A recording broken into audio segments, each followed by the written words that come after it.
ৰঙিয়াত পুনৰ চুৰিকাণ্ড। নিশা ৰঙিয়া উদ্যানত চোৰে চলালে চাফাই অভিযান। নগদ ধন নথিপত্ৰ আৰু লক্ষ টকাৰ সামগ্ৰী লুটি লৈ গ'ল চোৰে। ৰঙিয়াৰ নিকটৱৰ্তী উদ্যানা চুকত নিশা সংঘটিত হৈছে এই চুৰিকাণ্ড। উদ্যানা চুকৰ এন ষ্টৰত সংঘটিত হৈছে এই চুৰিকাণ্ড। উল্লেখ্য যে প্ৰতিদিনেই পুৱাৰ ভাগত দোকানৰ স্বত্বাধিকাৰী আহি খোলে উক্ত দোকানখন। শুকুৰবাৰেও পুৱা দোকানখন খুলিবলৈ আহি প্ৰত্যক্ষ কৰে দোকানৰ চাটাৰখন খোলা আছে আৰু ভালকৈ নিৰীক্ষণ কৰাৰ পিছত দেখে দোকানৰ চাটাৰ ভগা আছে। লগে লগে ৰঙিয়া আৰক্ষীক খবৰ দিয়াত আৰক্ষী উপস্থিত হৈ দোকানখন খোলাৰ পিছত দোকানখনৰ পৰা ইতিমধ্যে কেছ বাকচত থকা নগদ ধন নথিপত্ৰৰ লগতে আনুমানিক লাখ টকাৰ সামগ্ৰী লুটি লৈ যায় চোৰে। বৰ্তমান ঘটনা সন্দৰ্ভত উদ্যানৰ সচেতন মহলে ৰঙিয়া আৰক্ষীক উচিত তদন্ত কৰি দোষীক কঠোৰ শাস্তি বিহাৰ দাবী জনাইছে।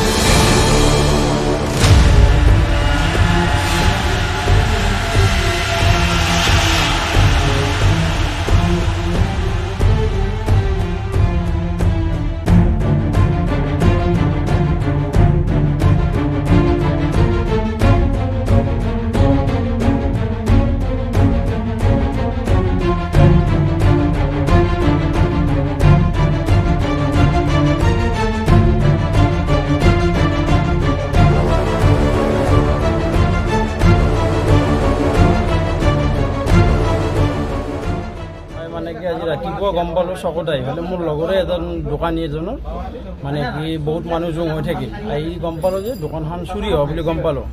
আহি চালোঁ যে চাদৰখন মানে কি ভাজ লগাইছে কোনোবাই। সন্দেহ হয় যে মানে কি গাড়ী লগাই কেনে টানি ভাজ লগাইছে কোনোবাই।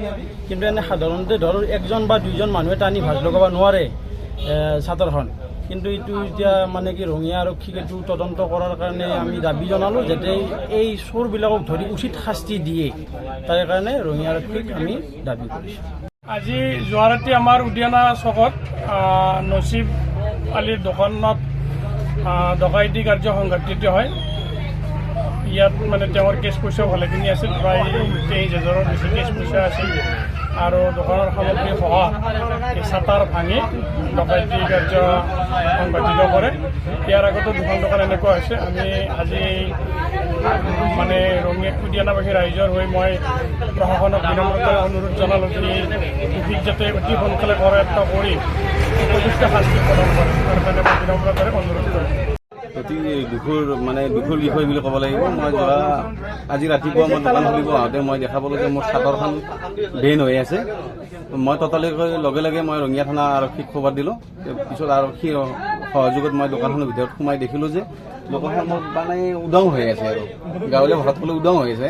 তাৰপৰা মই আকৌ ভিতৰত চালোঁ মোৰ কেছ কাউণ্টাৰটো নাই আৰু মোৰ মানি পাৰ্চটো নাই। তাত মোৰ প্ৰায় ভালেখিনিও লাগতিয়াল বস্তু আছিল। আকৌ মোৰ যোৱাকালি মই মাল আনিছিলোঁ গৌতমৰ দোকানৰ পৰা আৰু মিথুন দাৰ দোকানৰ পৰা। তাত প্ৰায় মোৰ 40-50 হাজাৰমান টকাৰ মাল আছিল মোৰ, সেইখিনিও মোৰ নাই। এইটো মানে অনুমানিক মোৰ প্ৰায় 1 লাখমান টকাৰ মাল লৈ গৈছে আৰু মোৰ পইচাও নিছে নেকি? নগদ পইচা মোৰ 23,500মান টকা মোৰ কেছ পইচা আছিল যোৱাকালিৰ বিকৰি আৰু মোৰ মানি পাৰ্চত কিছু পইচা আছিল। আৰু কি কি ডকুমেণ্ট নিছে আপোনাৰ? মোৰ পেন কাৰ্ড, আধাৰ কাৰ্ড, ATM 3খন আৰু আপোনাৰ মোৰ চেকবুক এটা আৰু একাউণ্টটো মোৰ লৈ গৈছে।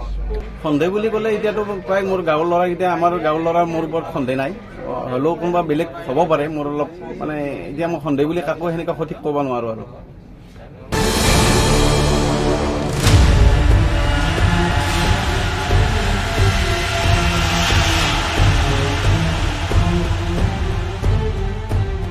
এয়া নতুন ঘটনা নহয়। ৰঙিয়াত প্ৰতিদিনেই সংঘটিত হৈ আহিছে এটাৰ পিছত এটাকৈ চুৰিৰ ঘটনা। বিশেষকৈ ৰঙিয়াৰ ব্যৱসায়িক প্ৰতিষ্ঠানসমূহ হৈ পৰিছে চোৰৰ প্ৰধান লক্ষ্য। ইয়াৰ পিছতো কি ব্যৱস্থা ল'ব এইসকল গভাইত চোৰৰ ওপৰত আৰক্ষীয়ে? সময়ত ই আৰু অধিক লক্ষণীয় কৰিব। ৰঙিয়াৰ পৰা হেমেন কলিতাৰ ৰিপৰ্ট, ডেমক্ৰেটিক আছাম।